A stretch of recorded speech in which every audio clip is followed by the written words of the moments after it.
सलर अपने साथी गाकू के साथ मिलकर जा की एक ब्रांच में जबरदस्ती घुस जाता है और जब वहाँ के एम्प्लॉय उन्हें रोकने की कोशिश करते हैं तो वो दोनों उन्हें आसानी से टपका देते हैं और सलर उसे बाथरूम का रास्ता बताकर आगे चला जाता है। उनके घुसने की खबर जब हिटमैन मेंबर्स को दी जाती है तो वो उन्हें हल्के में लेते हैं कि दो टुच्चे से बदमाश भला उनका क्या ही बिगाड़ लेंगे। और तभी गाकू उनके साथियों को मारता हुआ उनके पास ही आ जाता है और जैसे ही वो अटैक करने के लिए तैयार होते हैं तो उससे पहले ही गाकू उनको गाजर मूली के जैसे काट देता है और बाथरूम की ओर जाने लगता है तो कुछ असैसिन उसका रास्ता रोककर फायरिंग करने लगते हैं, जिनको गाकू अपने हथियार को घुमाते हुए आसानी से रोक देता है और एक झटके में ही उनकी गर्दन धड़ से अलग कर देता है। और जैसे ही वो ताकेबे नाम के बंदे की ओर बढ़ते हैं तो इनोदा आकर उसे बचा लेता है। गाकू अपने हथियार का इस्तेमाल करके इनोदा को टेक डाउन करता है और एक ही अटैक से उसे बिल्डिंग से बाहर फेंक देता है। Welcome back Sakamoto days part 2 episode number 16। अगर आपने इसका लास्ट एपिसोड नहीं देखा है तो उसका लिंक नीचे डिस्क्रिप्शन में मिल जाएगा, जाओ जाके चेकआउट कर लो। लिफ्ट से होकर जब सलर अपने आदमी उदा के पास आता है तो वो पास खड़े असैसिन्स को सुला डालता है और ये बंदा इस ब्रांच में अपने शागिर्दों के साथ रहकर अंदर की बात सलर तक पहुंचाता था। सलर कहता है कि वो जा को पूरी तरह खत्म करके एक नया ऑर्डर बनाएगा जो उसके कंट्रोल में होगा। फिर हम गोटमैन ताकामुरा को देखते हैं जो टैक्सी में बैठा हुआ है और कुछ बड़बड़ा रहा है। टैक्सी ब्रांच के सामने आकर रुकती है और ताकामुरा अंदर जाने लगता है तो पहरा देते सलर के आदमी उसे बाहर ही रोकने लगते हैं, जिस पर ताकामुरा अपनी कटाना निकालता है और पलक झपकते ही उनको स्लैश कर देता है और अंदर चला जाता है। गाकू को ताकामुरा का ओरा फील होता है और वो समझ जाता है कि कोई खतरनाक बंदा उसी की तरफ आ रहा है। ताकामुरा बड़बड़ाते हुए वहां पर आता है तो गाकू उस पर हथियार से हमला करता है, जिसे ताकामुरा अपनी कटाना के सवोर्ड गार्ड से रोक देता है और कटाना निकालकर उसके हथियार के साथ साथ उसकी उंगलियां भी काट देता है, जिससे गाकू की फट जाती है और वो भाग जाता है। तभी बूढ़ा फिर से स्लैश करके उस बिल्डिंग का एक हिस्सा काट देता है और वहीं थ्रेड से उड़ता तारो शिन और अपार्ट को लेकर ब्रांच की बिल्डिंग में एंटर कर जाता है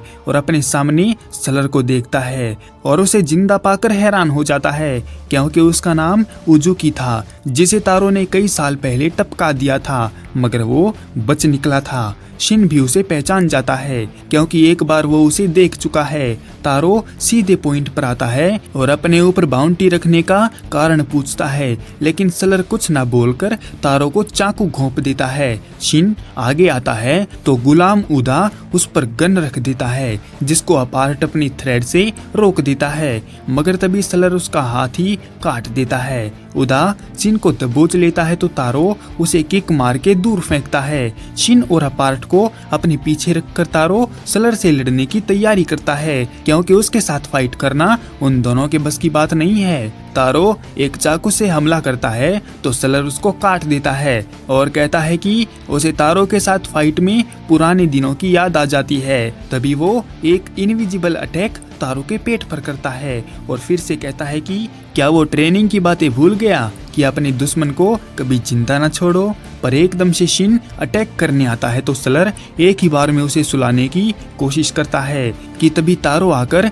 उसे बचा लेता है। सलर कहता है कि अगर तारो ऐसा ही करता रहा तो बहुत जल्द मारा जाएगा। दरअसल सलर तारो को भड़काना चाहता है ताकि वो अपनी पुरानी फॉर्म में आ जाए, लेकिन तारो फिर भी शांत ही रहता है। पर अचानक से सलर तारो की बेटी हना के बारे में बात करने लगता है, जिस पर तारो का खून खोल जाता है और वो सारी बातें भूलकर सलर पर टूट पड़ता है। सलर उसका पुराना ओरा महसूस करके लड़ने के लिए तैयार हो जाता है और जैसे ही वो दोनों पंच मारने के करीब होते हैं तो शिन तारो को रोकते हुए उसकी फैमिली की याद दिलाता है और तभी तारो रुक जाता है। पास वाली दीवार तोड़कर गाकू सलर के पास आता है और उसे वहां अकेला छोड़ने के लिए शिकायत करता है, क्योंकि उसे लगा था कि वहां नौसिखिए बच्चे होंगे जिनसे गाकू निपट लेगा, मगर वहां तो एक बूढ़ा कसाई है जो उसे काटने ही वाला था। तभी उनके सामने वाले दरवाजे से एक कटाना निकलती है और दरवाजा खोलती है।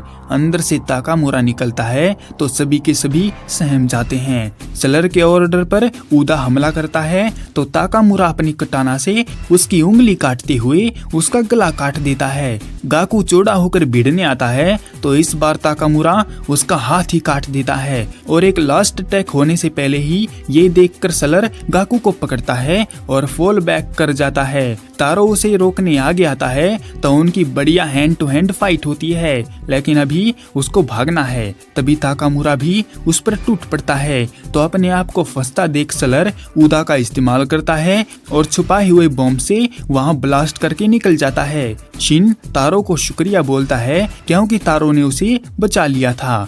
इस फाइट के दौरान 176 जानें चली गईं, 3 इंजर्ड हो गए और 1 मिसिंग हो गया। इसके असर से जापान में प्रोफेशनल हिटमैन की कमी हो गई थी। फिर हॉस्पिटल में एडमिट तारो के लिए 2 बुढ़िया खाना लाती हैं तो नर्स उसे ज्यादा खाने से मना करती है और बाहर खड़ा शिन तारो से मिलने आया था, मगर उसके अंदर जाने की हिम्मत ही नहीं है क्योंकि उसे लगा था कि वो तारो की मदद करेगा, लेकिन उल्टा तारो को ही उसे बचाना पड़ गया। दुखी शिन देखता है कि तारो से मिलने नागुमो और हायो आए हैं। वो अंदर जाकर सलर के बारे में जानकारी मांगते हैं तो तारो बताता है कि उजुकी ही सलर बन के घूम रहा है। ये सुनकर नागुमो हैरान था क्योंकि जेसीसी में उनके साथ पढ़ने वाला एक सीधा सा लड़का सलर बन गया, लेकिन हायो उसे नहीं जानता। वो तो बस तारो, नागुमो और अकाओ को ही जानता है। खैर आगे की जानकारी वो खुद निकाल लेंगे। वो जाने लगते हैं तो तारो उनसे एक डील करने की बोलता है कि अभी ऑर्डर के पास सलर की जितनी भी जानकारी है वो उसे दे दे और जो उसे पता होगा वो उन्हें बता देगा। ये सुनकर हायो गुस्सा हो जाता है और उस पर हमला करता है, लेकिन तारो बच जाता है। लेकिन हायो को ऐसा आदमी पसंद नहीं जो ना तो पूरी तरह हिटमैन है और ना ही फैमिली मैन। इस बीच तारो को कुछ हो गया तो उसके बच्चों को कौन संभालेगा। हायो उसे पंच मारकर दूसरे वार्ड में शिफ्ट करता है और फिर से अटैक करने आता है, मगर तभी शिन बीच में कूद पड़ता है और तारो की मदद से हायो को MRI मशीन पर चिपका देता है और रिक्वेस्ट करता है कि उसकी फैमिली खतरे में है, इसलिए वो सलर की जानकारी उसको दे दे। हालांकि हायो जाके रूल के मुताबिक तो कुछ नहीं बताता, मगर जेसीसी के डेटा बैंक में जाने का इशारा जरूर करता है। ये सुनते ही वो दोनों हॉस्पिटल से निकल जाते हैं और मशीन में फंसा हायो MRI को ही उखाड़ कर ले जाता है।